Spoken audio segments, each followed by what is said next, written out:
In today's video, I am going to show you how to recover deleted stories in Instagram. Therefore, without wasting any of your time, let's jump to the video. If you have deleted some stories from your Instagram account and now you want to recover them, then what you have to do is to open the Instagram application. Click on these three horizontal lines at the top right corner of your screens. Then click on your activity. Now scroll down and click on the last option that says download your information.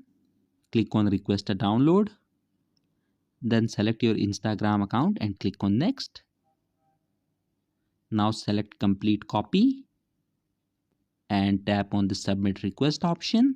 After you click on submit request, a file containing your deleted stories on Instagram will be sent to your email address. Once you have received that file, all you have to do is to download it and your deleted stories on Instagram will be recovered. So that was it for this video and I'll see you guys in the next one. Peace out.